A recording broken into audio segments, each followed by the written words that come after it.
Hi guys, and welcome back to my channel. This is a woman chess grandmaster Atousa, and today I want to show you a very nice and short game by two grandmasters.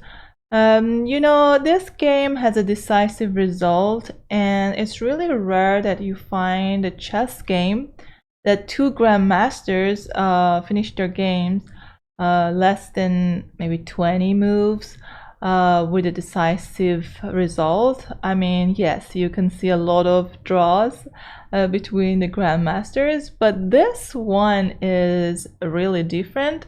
This game was played in 1949 by the former world champion Tigran Petrosyan, the ninth world champion from Soviet Union. I mean, he was from Armenia, and in this game he was around 20 years old, and he was a young Tigran Petrosyan, and I believe that he became world champion in 1963, so it was around 14 years after this game. And white was Kotov, Alexander Kotov. He was also a very strong chess player, and probably you guys heard about his chess books. He was a famous author as well. He was a grandmaster, and this game was played in Soviet Union Championship final stage. And let's dive into the game and see what happened in the game. Who won the game? Okay, so this game was in Queen's Gambit declined. White started with d4, black played d5, c4, e6, knight c3, knight f6. All the moves are theory. Even nowadays, it's completely possible to play such moves. C takes d5, e takes d5. Okay, so we got into a pawn structure, which is typical, and it's a Carlsbad pawn structure. And basically, black gets half open file here, and white gets half open file on the c file. So white moved the bishop to g5, which usually you want to play this move before pushing your pawn to e3, and the reason is if you push your pawn to e3, you're going to block your bishop, and later on white has difficulty moving this bishop out. That's why bishop g5 is more popular in this position. Okay, black played bishop e7 here to unpin the knight. White played e3, and then black played c6. As you can see, this pawn structure is called Carlsbad pawn structure. Okay, white played queen c2, which is also typical. The idea is to control this square on f5, because if you look at the pawn structure, this is a very important actually concept in chess, that when you want to compare your bishops, you usually look at your pawn structure, and since black's pawn structure in the center is on light squares, it means that the light square bishop is blocked by his own pawns. So in this position, if you want to compare these two bishops, the dark square bishop is a better bishop than the light square bishop. But for white, the pawns in the center are on dark squares, and if white wants to keep one of the bishops, then it should be the light squared bishop, because the dark square bishop can be blocked by his pawns, right?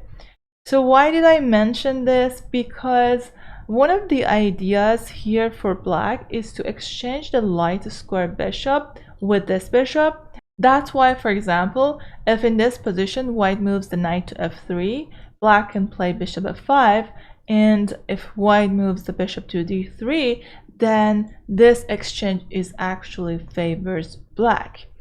That's why white doesn't want to get this exchange, so white starts with queen c2 to prevent bishop f5. I hope that makes sense to you guys.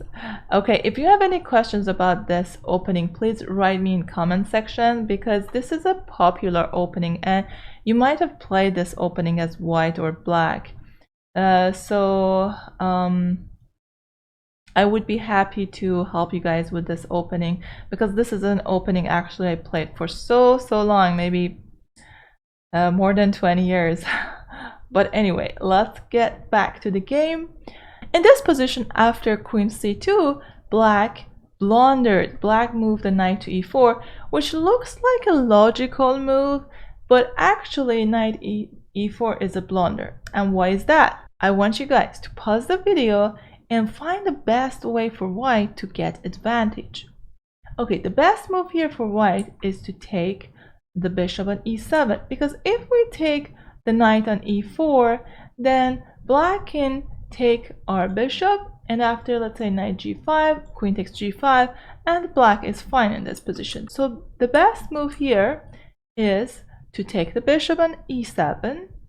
And now probably the best approach here is to take with the king, which is, you know, kind of strange. You don't want to do that.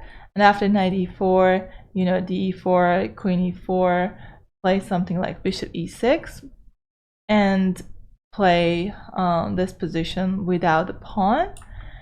Because if you take with the queen, which looks like a logical move, this is even worse. So I'm not saying that king e7 is okay, but it's better than queen takes e7, you know. So the mistake here was knight e4. So once black plays knight e4, and if white plays all the best moves, then white is gonna win. But anyway, if the queen takes, now white has a beautiful tactical move, knight takes d5. Notice that the bishop on c8 is not protected. It means if the pawn takes, then we can take the bishop on c8, check the king, the queen has to block, and then we're gonna take another pawn on b7. The rook is hanging, and let's say if the knight moves to d7, which looks like the only safe square for the knight, we can take the pawn on d5, and that's the third free pawn for white. So this position is totally winning for white. So that's why we don't want to play such moves. So in the game, after queen d8, white didn't take the pawn on b7, even though that was also winning. White played bishop b5 check, which is another way to win here. So the point is, if the king goes to e7, we want to take the pawn with check. But here Petrosian played knight c6. If the knight goes to d7, we can take the knight, and again we gain material because the queen cannot take the bishop. The queen is pinned. So in the game, black played knight c6, white took the knight, b takes c6, queen takes c6, the king is in check, and here Petrosian just resigned because he was playing against a strong chess player, Alexander Kotov, and he was down 2 points, so he didn't want to continue the game. But it's so strange that actually this exact position happened in more than 100 games in database. So you can see that people can make mistakes, and you can easily punish them by playing knight takes d5. So this is a very nice tactical move. But I want you guys to see another game which is very nice, and it is also in Carlsbad pawn structure, so I want you to get familiar with this pawn structure.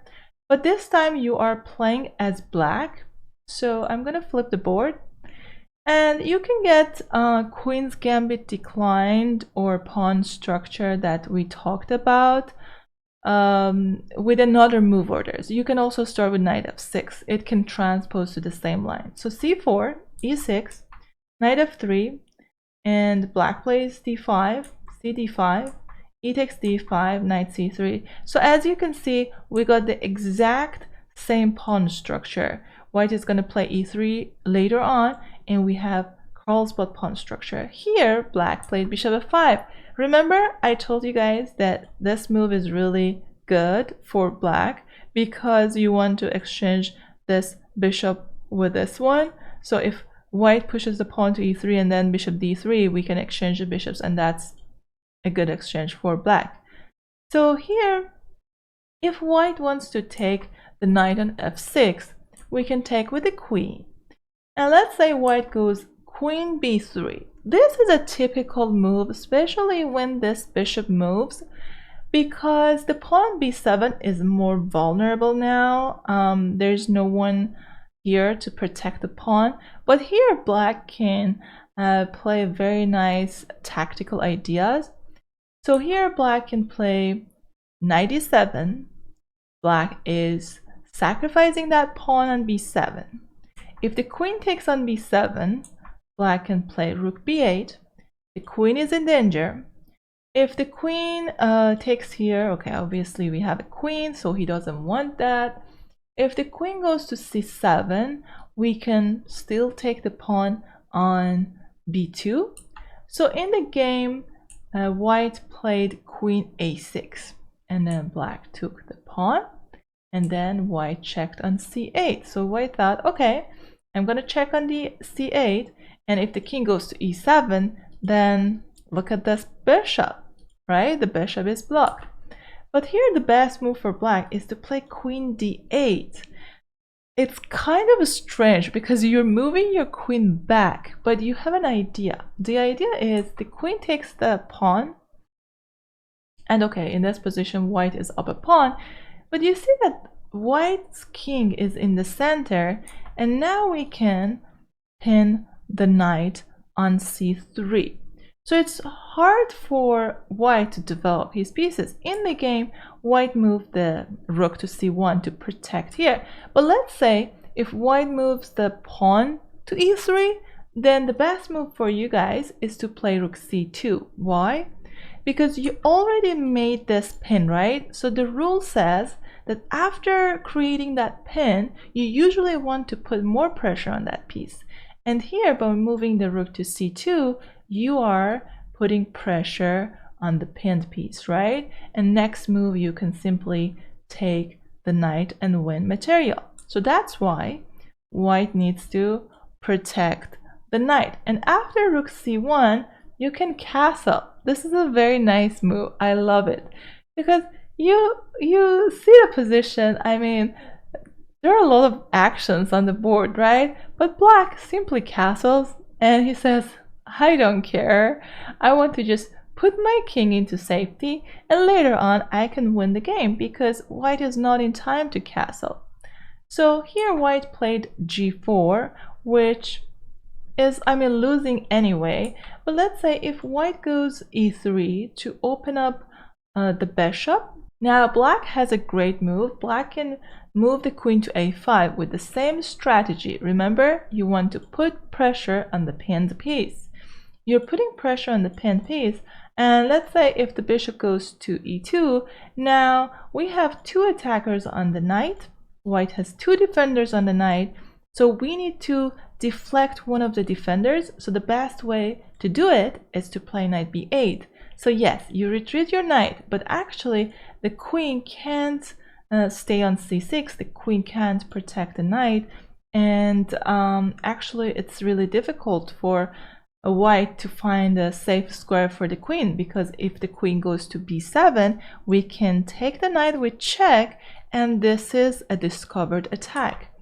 And if the queen goes to a8, which looks like a safe square, but still we can just take the knight on c3, and let's say if the king goes to f1, we can take the bishop on e2, which is another brilliant move. And if the king takes on e2, we can checkmate the king in just 3 moves. Queen a6 check, king d1, queen d3 check, knight d2 is forced, and queen takes d2 checkmate. That's a beautiful, beautiful checkmate. Okay, let's go back to the game, because after in this position, instead of e3 in the game, white played g4, which was not a great move, but okay, we should know how to play against this move. So the idea is, if we take here, white wants to go here and try to castle, but after g4, black just block the rook on c1, and now black wants to play knight b8 one more time. The queen is the only defender for the knight, so black is trying to block the rook and attack this queen by moving the knight to b8. So after bishop c2, white just resigned, but let's say if the bishop goes to c2, black can play knight b8, the queen goes to a8, and bishop takes c3, king f1, and we can get our queen out, or we can take this pawn. So here we have a lot of ways to win. Black is plus 3 points, and this should be an easy win for black. Okay guys, I hope that you liked this pawn structure and this opening. If you're playing this line either as white or as black, please let me know in the comment section. What do you think about this opening? Do you think it's a tactical opening or a boring opening? What do you guys think about this? I hope you guys like this game, and if you like this video, please give it a thumbs up and subscribe to my channel if you haven't yet. So I'll see you guys soon in the next video. Take care.